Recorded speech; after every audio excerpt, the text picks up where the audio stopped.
everyone, and happy 2025. Welcome to episode 6 of Messy Confessions with me, Melissa Maker.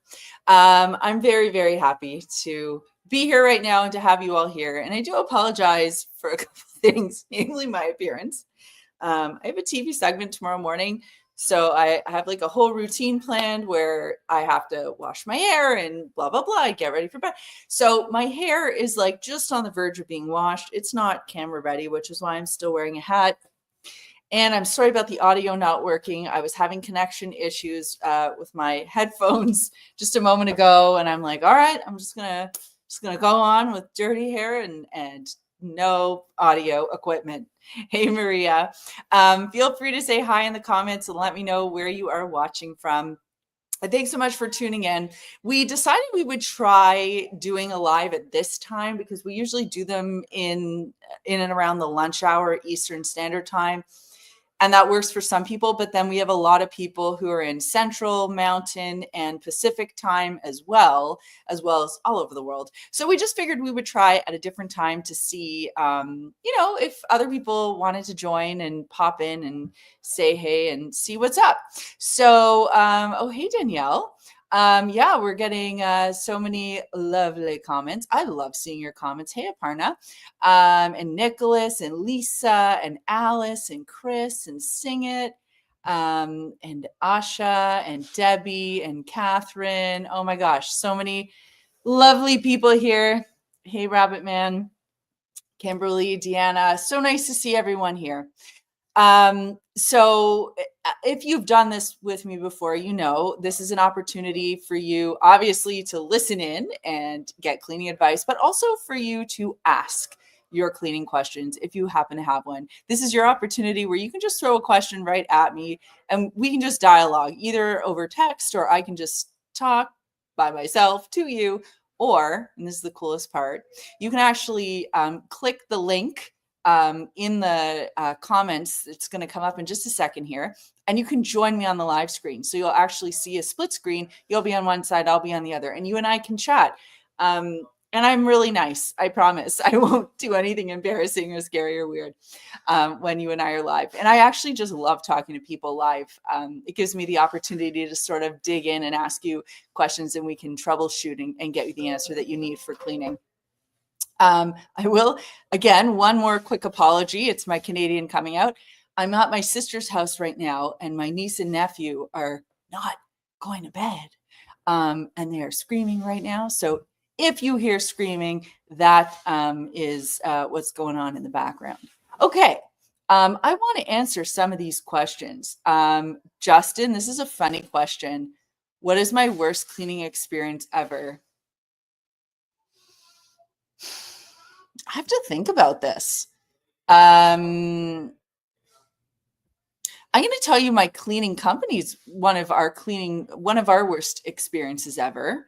One of my employees walked into someone's room while they were enjoying themselves. They were by themselves and they were just enjoying themselves, and they didn't know we were there. And we didn't know they were there, and it was awkward. Let's just leave it at that. I think I would chalk that up. Another really bad cleaning experience we had was one time we had a customer who was following around one of my employees and told her to get down on her hands and knees and scrub in front of her. She was cruel. She was like a Disney character, like your classic evil stepmother. It was pretty awful. Another time, I was at this cleaning. There was lots of cocaine on a coffee table, and I didn't know what to do. And I didn't know for sure it was cocaine. I don't dabble myself, but I made some assumptions. I made some educated guesses there, and I just saw carved out lines on a coffee table. When I see white powder, for me, the white powder of choice is baking soda, but I had a really good feeling this wasn't baking soda and that this was indeed cocaine. So it was weird. Like, what do? You're there to clean. Do you leave the cocaine? It's expensive. Or do you clean it? I don't know. Anyway, I left it. It was weird. Yeah. Anyway, so we've had all kinds of hilarious and weird situations, Justin, but I think you wanted to know if I had experiences like the ones I had. Yes, I did. Oh, another time I remember stripping someone's sheets and out popped an adult toy, and that just came out of nowhere. So that was interesting. Anyway, let's get on to some actual cleaning cues and more fun times from the Clean My Space archives another time. All right, Catherine, I've noticed horrible residual odor after cleaning the fridge. That's not all. There's brown fluid of some kind. I can't seem to get rid of it. It's in between the glass top and the drawer. That is so interesting. Okay, Catherine, I wonder if you have a water dispenser in your fridge. And if you do, it could be something to do with the water dispenser. So let's deal with the odor first. If you haven't cleaned the filter in your fridge, and I actually just posted a reel about this today on Instagram and TikTok. Usually a refrigerator has a little square somewhere on the back side of the fridge that you can pop off, usually by turning counterclockwise. And then there's like a charcoal filter or something that you have to replace. You're supposed to do that every 6 months. And the same thing for the water filter. And one of the reasons you have to do that is because if you don't, you're going to get like the mineral buildup, the odor buildup, all that stuff. Like a fridge is, if you think about its job, it's a pretty hard job to keep things smelling good all the time, which is why we have to stay on top of those filters. And for the fluid leaking, it's either a mechanical issue, which would be out of my pay scale, or out of my wheelhouse. I don't know, whichever you prefer. Or it would be like if it's not a mechanical sort of issue, I would say it's from the water system. Okay. You're saying you can't easily separate them when you take out the drawer. The brown fluid is spilling out the side. How do you fix this? I really think that's what it is. And if the fridge isn't too old, Catherine, you might want to call the manufacturer and ask them, because this might be an issue that they've had. I mean, if it's not obvious to you, like if it's not coming from food or something like that, that's spilling down the back or side of the fridge, that's what it would be. Debbie says, Happy New Year from Kingston. Kingston's in Ontario. Thank you, Debbie. And I saw some other folks from Ontario as well in here. All right, Panda Mom. Oh God. Can we skip this question? This is a really hard question. I'm so sorry. I don't have a good answer for this. And I'm going to tell you why. Because borax and either laundry detergent or glue are usually the ingredients in slime. I know this because my best friend's daughter is obsessed with slime, and I don't allow slime in my house because I've seen what's happened to her house.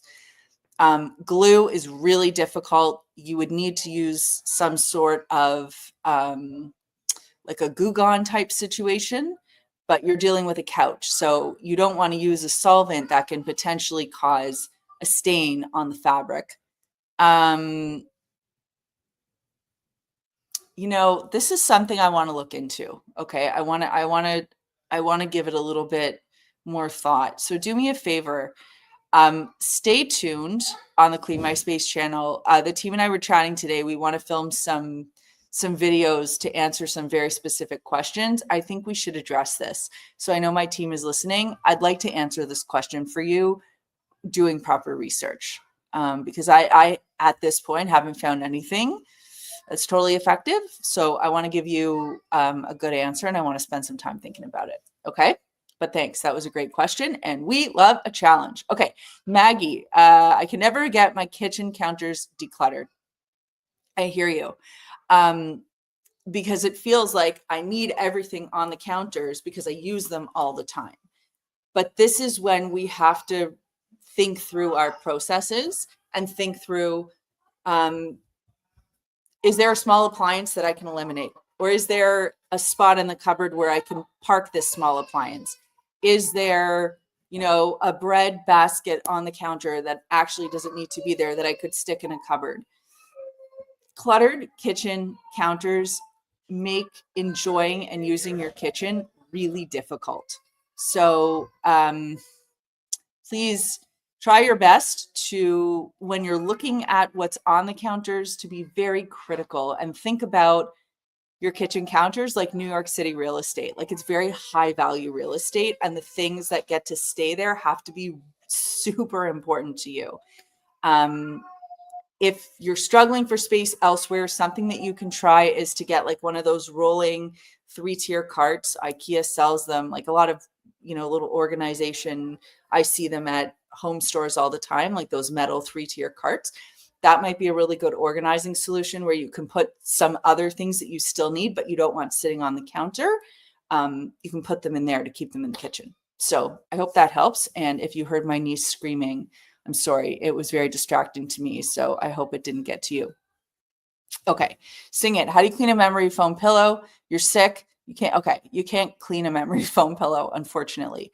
And I'm going to tell you why. Memory foam pillows need to have pillow protectors on them because you can clean the pillow protector. A memory foam pillow is built out of foam, which is a cellular structure. So when moisture gets into that structure, it can never get out again because it's like it goes into a perpetual maze. So unlike a synthetic or like a feather, like a down pillow, where it has the opportunity to sort of breathe and let moisture out, a memory foam pillow isn't able to do that. So don't worry about it. If I think you're in Chicago, so I don't know what your weather is like, but if you can even expose it to sunlight for an hour or two, that's going to help just sort of freshen it up and get rid of any of the sick. And once that's done, put a pillow protector on there and then just machine wash the pillow protector. Okay. So I hope that helps. All right. First time on, Patty. This is great. Nice to see you. How often do I do these lives? Can you watch old lives? If so, where? Yes, you can. They're on our channel. In the videos list, you can see it's called Messy Confessions. So you can watch the old ones. And Patty, if you're up for it, you can click on that link and we can just talk face to face and you can ask any cleaning question that you want. We usually do these once a month, generally the first Monday of the month, which is why we are here today. And it really depends on what time we decide to do them. Like we usually do them around noon, I was mentioning, but we decided to do it at 9 Eastern tonight. So you can find out the hour usually right here on YouTube or on our Instagram account where we also share when we're going live. But it's great to have you here. And yeah, feel free to pop your cleaning question into the chat or join me and we can talk. All right. Insira. I hope I said your name correctly. Feel free to correct me if I did not. How do you get rid of paint or ink stains from bathroom tiles? I'd really appreciate your tips and help. Thanks. And you can call me Shira. Yes, I should have read the whole thing first. Sorry, Shira. Okay. So ink and paint stains, bathroom tiles. This is what I always like to know. I like to know the surface that we're dealing with and the stain we're dealing with because that can then inform the solution that we need. So I'm going to assume here that your bathroom tiles are either like porcelain or ceramic. Okay, that's going to be my first assumption. And the paint or ink stains, if it's paint and sort of textured, there's a really easy way to get rid of it. You can just add a little bit of water to the surface. Water helps to prevent any scratching to happen in any scratching from happening to the tiles. And then you can use a product called the scraper, which is spelled SKRAPR. You can find it on Amazon. And if you don't have a scraper, you can also use like a cleaning razor blade, which is essentially a razor blade, comes in a handle where you can sort of just clean. You just have to be careful because it's really sharp. So I like the scraper because it's a little bit more foolproof.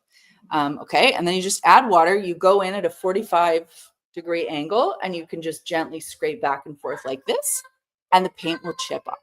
All right, let's talk about the ink stains. The easiest thing you can use is a solvent. So a solvent is going to get rid of an ink stain, and it's like a non-water cleaning solution. So a solvent can be alcohol, like rubbing alcohol would work. Vodka could be an option. Sometimes acetone can help. If you have Goo Gone, you can use that. If you have Eucalyptus essential oils, that's also a solvent. So there are lots of different things that you can try. And you can just apply some onto the ink stain and rub it off. You might need to do it a couple of times, 2-3 times. Be patient, but it should work. So I hope that helps, Shira. All right. Aaron O'Brien. Hi, tips for getting motivated when it seems to never come. Hello. Yep, I'm a neurodivergent single mom of 2 kids. I just can't conquer the clutter. It seems I watch every decluttering video. Help. Okay, Aaron, first, you are not alone. I want you to know that. Every person struggles in one way or another. I really struggle, and I'm going to tell you a quick story during, oh, there goes my nephew shrieking, if you can hear that right now. There was a day on sometime during the holidays where, like, you know, when it's sort of like day becomes night, night becomes day, and I had a cleaning task that I had set out to do that day. I think it had to do with clothes. I think I was going through my daughter's closet actually, and like picking out all the stuff that didn't fit her. I said I would do that over the break.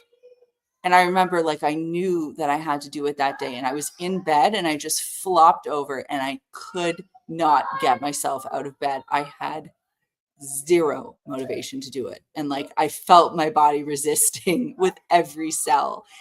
And I'm just going to say this. I let it ride. Like, I let myself be resistant for a period because fighting it almost felt more exhausting. But then it's like I gave myself a period of time to just live in that dread. And then I had to snap out of it. And then I got to work. So sometimes, like, rather than feeling like a salmon swimming upstream, just let yourself sit in that moment of like, I really don't want to do this right now. I really don't want to do this right now. I really don't want to do this right now. And you will get to a point where you're like, okay, I can do this. The next thing I would do once you do that is give yourself a very short period of time to accomplish a very short task. Because when we give ourselves too much and for too long, it feels impossible and it feels like it's eating into too much of the rest of our day with all the things we have to do. And you say you're neurodivergent. I don't know what, your neurodivergence is, but I know that with neurodivergence, you have to know your brain and what works specifically for you. So folks with ADHD, certain things work really well for them. ADHD, anxiety, constantly tired. Yeah. So, I'm sure you know your brain well enough at this point to know what triggers you, what works well for you, what period of time is good for you. Like 10 minutes might not be good. It might be too much. Maybe you have to work in 5-minute chunks. My mom is like that. So she's really good with short tasks. And I've watched her do this over the years. And her house is now immaculate. She's 74, but she's figured it out. So she works in really short chunks. And then the other thing I'll say, Aaron, and I say this a lot, is just acceptance. Like, so your house isn't going to be perfect. And you have 2 kids and you're a single mom and you've got a lot on your plate. And I'm not giving you a hall pass for, living in a messy, disorganized space, but I'm also saying, like, we're humans. We can only do so much. So, give yourself a moment just to be really annoyed with the task that you have to do. Then give yourself a very short period of time and a very specific task that works for your brain.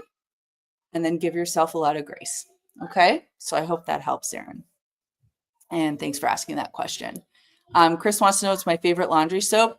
Tide Hygienic Clean Free and Gentle, which is the white bottle. So it has no dyes, no scent. And it's Tide's strongest. It is the best performing detergent. I actually ran out of it and I had to use like backup Tide that I had, like just the regular Tide. I had a pair of white sweatpants. Still had mud stains on them when they came out. Like even the regular Tide doesn't perform as well as this one does. It's more expensive, but it is the best detergent. So yeah. And if you're in the UK or Europe, it's Ariel, but yeah, Ariel, but I think everyone knows Procter & Gamble has Tide in North America and Ariel everywhere else. All right. Carol. Hey, Carol, is it okay to scrape burned food from the bottom of a self-cleaning oven? Yeah. Okay, so let's just talk briefly about self-cleaning ovens and why they're a little bit finicky. I'll also remind you before we get into this, just two quick things. Carol, just give me one sec. First, we have a membership program. I don't know how many folks know about this, but the membership program, it doesn't mean that if you're not a member, you don't get access to all the regular stuff we do here at Clean My Space that we've always done since like 2011 or 2012. It just gets you access to a little bit more. So eventually we're going to start doing additional live streams for members only. We also have custom emojis. We have custom badges, depending on how long you've been a member for. We have a producer level where we'll shout you out in videos. And we also do, this is my favorite one, we do companion videos for our videos. So we do a members only video that comes out, which is all bloopers and extra tips. So if you want to see me repeatedly mess up and be an idiot on camera, essentially, you can pay to see that. Okay, that's number one. And number two, as a reminder, we can talk face to face. If you want, just click the link in the comments. It'll say to join the chat now. And then rather than you typing your question, you can just hop in line and we can talk face to face, which I love doing. I love meeting people in the Clean My Space community. So if you're not camera shy, hop on. Okay. I know we're all sick of Zoom calls by the end of the day, but this is kind of fun. Okay. Carol, let's talk about the oven. So a self-cleaning oven is designed with certain like coatings on the inside of the oven that allow it to get up to the really high temperature that it hits in order to burn and singe off all of that food. Okay. So think of it like a kiln a little bit. And that coating, if you scrub it manually, can get ruined. And then the manufacturer, if you go back and you have a warranty claim, the manufacturer is going to get finicky about that and say, well, you know, your button isn't working, which has nothing to do with the middle of the oven, by the way, because you cleaned the oven incorrectly. Like they're just going to find something. So you don't want to give them any ammo. Now, a non-self-cleaning oven doesn't have these coatings, which is why you can just use anything to get it clean. So Carol, what I do if there's burnt food is I'll use a product like the scraper, SKR, APR. And I know you've been a Clean My Space fan for a long time, so I know you probably know what the scraper is. So I'm going to wet the surface. I'm just going to go lightly. So I don't like to use anything that's too abrasive or harsh because I don't want to affect that coating. If you're really scrubbing, like if you're using something heavy duty, steel wool, a heavy duty Scotch-Brite pad, you can ruin that coating and then you're going to run into issues with warranties. So typically what I do is I'll loosen any of that schmutz and then I just wipe it clean with a damp paper towel. And then I'll use the self-cleaning function. I know you say you don't like using it. You can also use, like some ovens come with a steam cleaning function. So they don't get right up to that high temperature, but you add some water at the bottom of the oven. You crank it to the steam clean cycle, which is different from the self-clean cycle, depending on the oven that you have. And then it'll steam it off so it won't burn and get that terrible smell. Anyway, hope that helps, Carol. Let's see what comes up next. All right, Justin. How can you clean a microwave oven that has weeks to month-old grime caked on inside? The vinegar trick only partially works, but it's not the best solution. Okay. Yeah, so what you're dealing with is the constant heating cooling cycle. When you have, like, say, tomato sauce or whatever, heated and cooled in the microwave repeatedly, it gets really stuck on after a period of time. So you want to use something that has mild abrasion. So I would use like a paste of baking soda and dish soap. I would do like equal parts baking soda, dish soap, make a paste, kind of smear it on, let it sit for a little. And then I would use like a non-scratch sponge to scrub the inside of the microwave after a few minutes. And I would use some warm water with that. What some people will say is that you can, heat up vinegar. And I think that might be what you're referring to there. Like they take a bowl of vinegar, they heat it up, they kind of steam the inside of the microwave. It does work to an extent, as you're saying, but it sounds like your microwave might need a bit more elbow grease. So that is what I would do. And if you're looking for a product, the pink stuff would probably be a really great option for you there. product wise. Dawn Power Wash could help you as well. But in my experience, if it's really caked on, you're going to need something with abrasion. Okay. So you can give those options a try. All right. Soma. Hi, Melissa. Any tips on getting rid of watermarks that my mug left on my bathroom sink countertop? I believe it's marble stone. I got the Weiman granite and stone cleaner 3-in-1 and it hasn't worked. Yeah. All right. So this sucks. Marble is really finicky. So what you might want to do is to do what's called a poultice. And I'm just trying to think. Yeah, because it's not really a stain. I've done this for stains on my marble before, like kind of yellowy kind of stains, not turmeric, but similar to a turmeric stain. And you kind of put a solution of baking soda and hydrogen peroxide over the stain. Then you cover it with plastic wrap for 24 hours, and then you lift it off and it absorbs, it like sucks up the stain. Now, if that'll get rid of a watermark, I'm not sure. I haven't tested it on a watermark, but if anything's going to get rid of a stain on marble, it's going to be that. Now, the reason your granite and stone cleaner isn't working is because it sounds to me like your marble isn't sealed. So if you're getting a stain like that on your marble, it's more than likely because it's not sealed.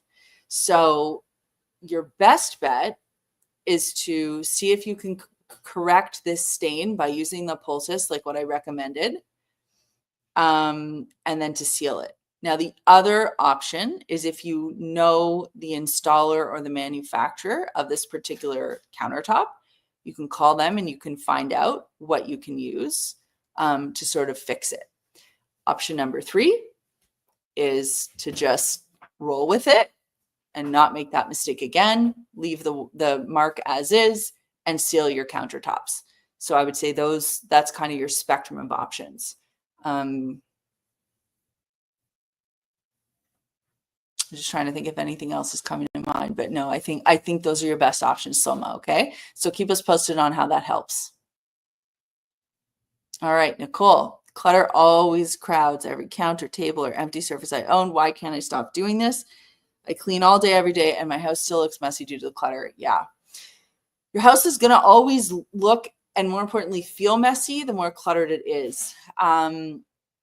It is so hard to clean when there's a lot of stuff on your surfaces. I can't stress that enough. The best thing you can do is to declutter first, because it's sort of like playing whack-a-mole, if I can explain that. If I can explain it that way. It's like you're moving things to clean this area, but then this area now has a bunch of stuff on it, to move it back to the area you just cleaned to clean this area. And it's just like whack-a-mole. It's back and forth. It's always going to be messy. So yeah, I think you can't stop doing it because you're stuck in a bit of a cycle where you just have a lot of clutter. That's what it sounds like to me. And I know how overwhelming that is.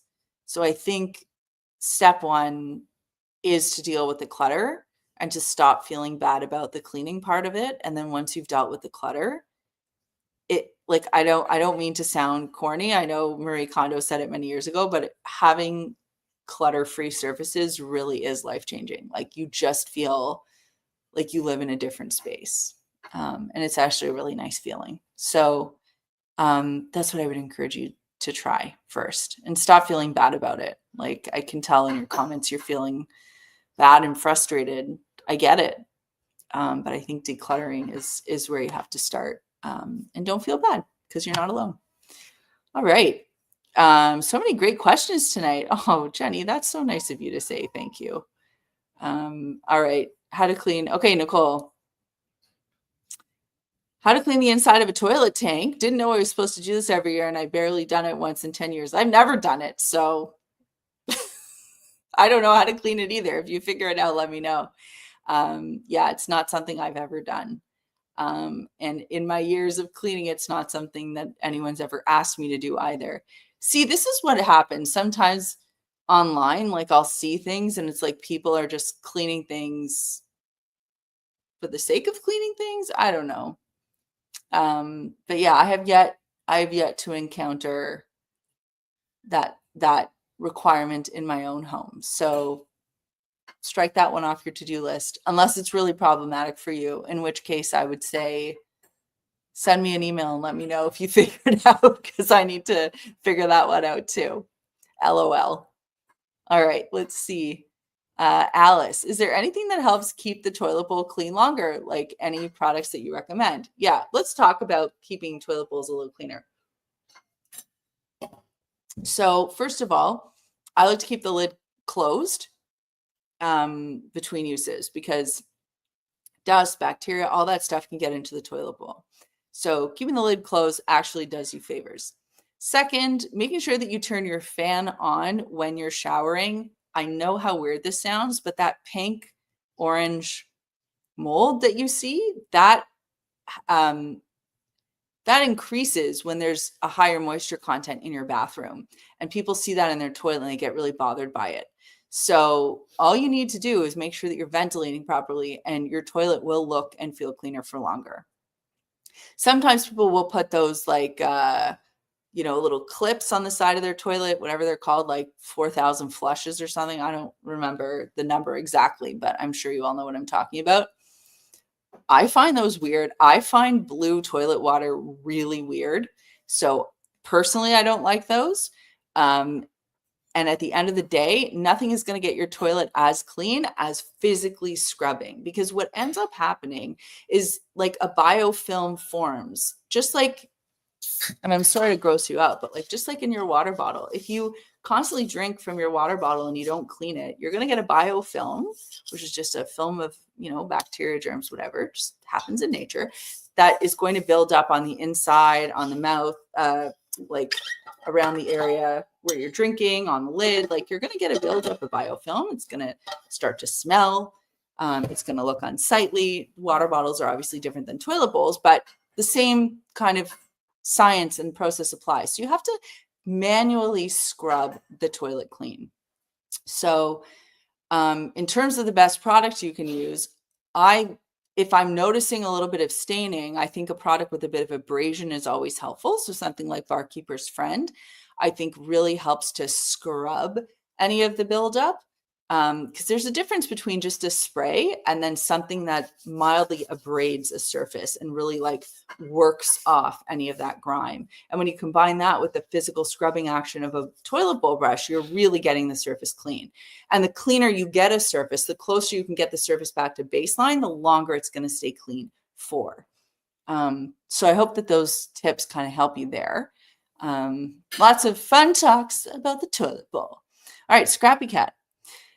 Any tips on cleaning a fiberglass tub that has mineral buildup? It's literally like a layer of rock and nothing seems to work. Yeah. All right. So fiberglass is interesting. If you don't know fiberglass or what it is, it's sort of like if you take your nails and you tap the side of your bathtub and it has like sort of a metallic reverb come back to you, it's a ceramic or a metal sort of coated tub. And if you tap it and it kind of has a more plastic reverb, that's fiberglass. And the problem with fiberglass, first of all, it looks great, but the problem with it is that it's soft. So you can't use anything abrasive on there to clean it, or else you're going to scratch it, which is why you are running into challenges here. And you have mineral buildup. You probably live in an area with hard water. So that's going to be a challenge. I want to look up and see if CLR is safe to use on fiberglass. I know I've looked this up before. Yeah, it says you can use CLR on fiberglass.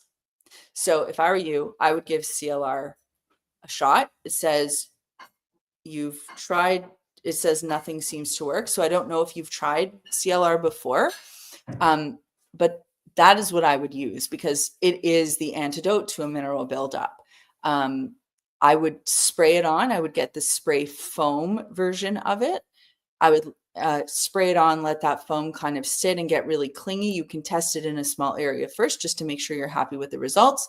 And then rather than getting something that's abrasive, I would use like a microfiber cloth, like the Maker's Clean, just our regular terry towel, like our terry weave regular microfiber cloth, and I would do a scrub that way, because you can still get some manual scrubbing action, but you're not going to actually scratch the surface. So good luck with that. That is quite challenging, but I hope that that helps.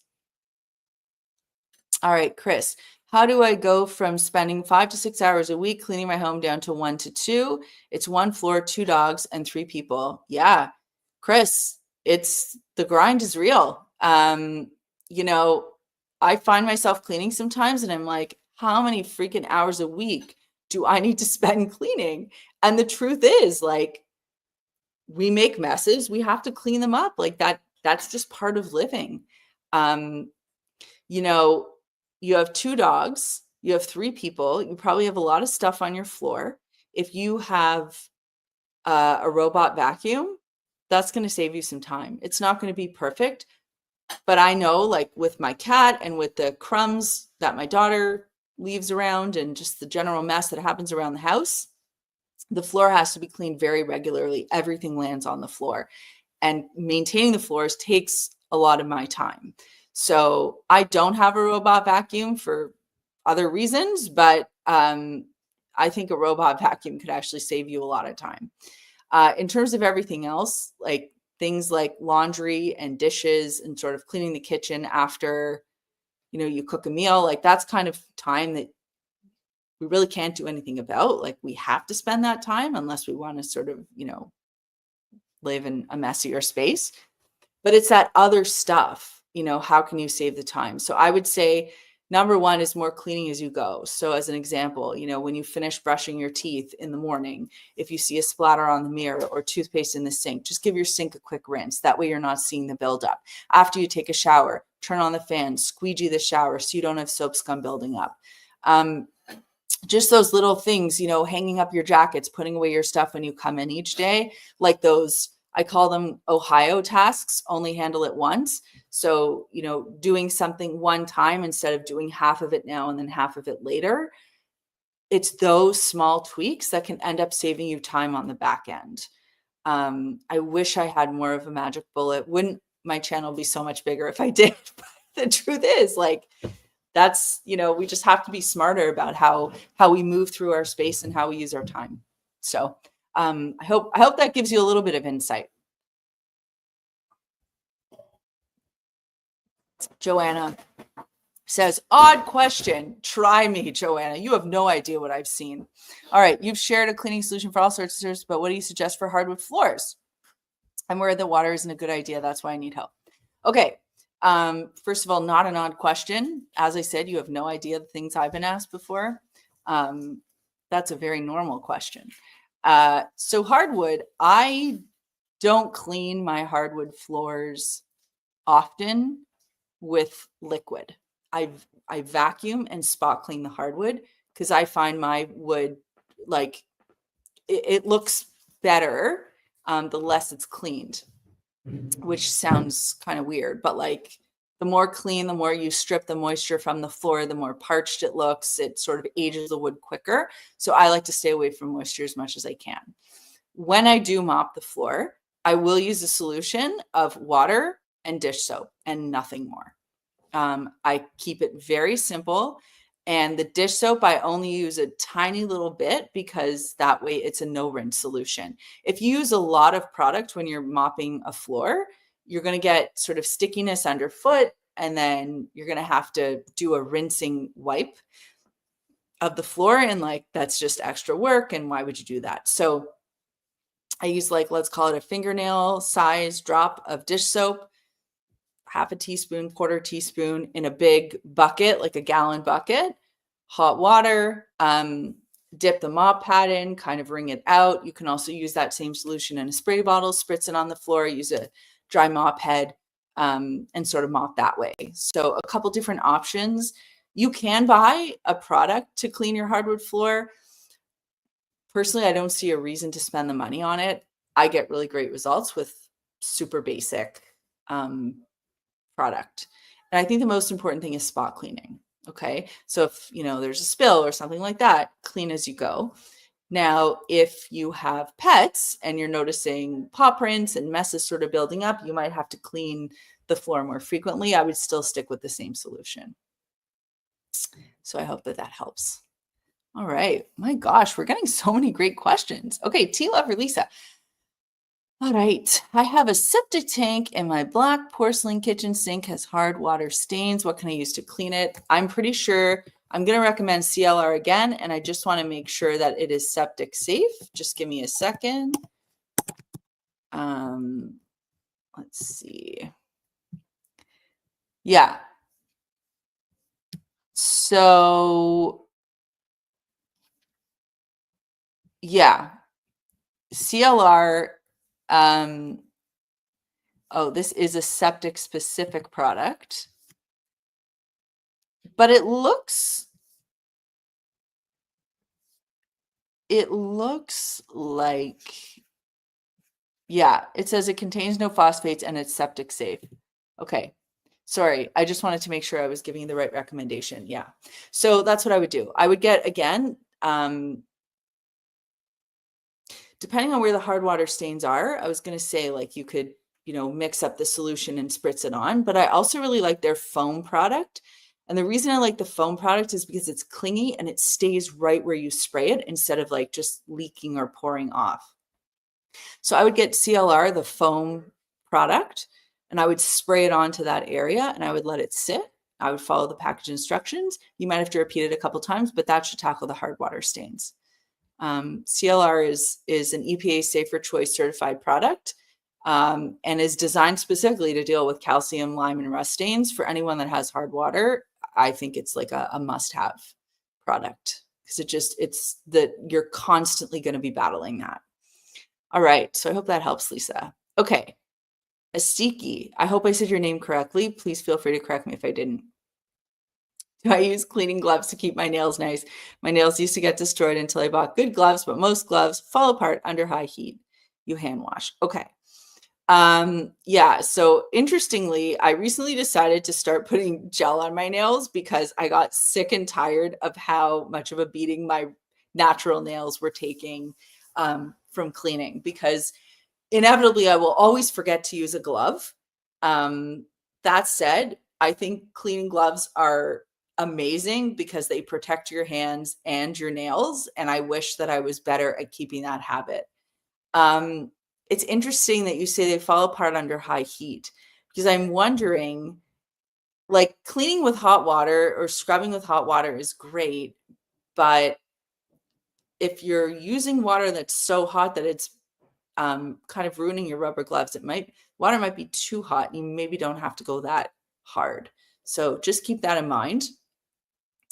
We sell rubber gloves or cleaning gloves on the Makers Clean website that are really good. Casabella also makes really great options. You can give those a try. But generally speaking, yeah, if I were hand washing dishes, I would definitely get into the habit of wearing cleaning gloves. All right. I'll take a couple more questions and then we're going to wrap it up because I have a TV segment tomorrow morning. And I think I mentioned this at the beginning, but I have to wash and do this hair because the way that my TV segments work when they're in the morning is I wake up at 5. I usually like either I'll do my hair the night before to save time, or I do my hair first thing in the morning. Obviously shower, wash face, brush teeth, camera ready makeup. Then I have to drive into the city, which is usually an hour drive. And then I have to set up my station and my props and then. Anyway, it's like a whole event that takes a lot of time.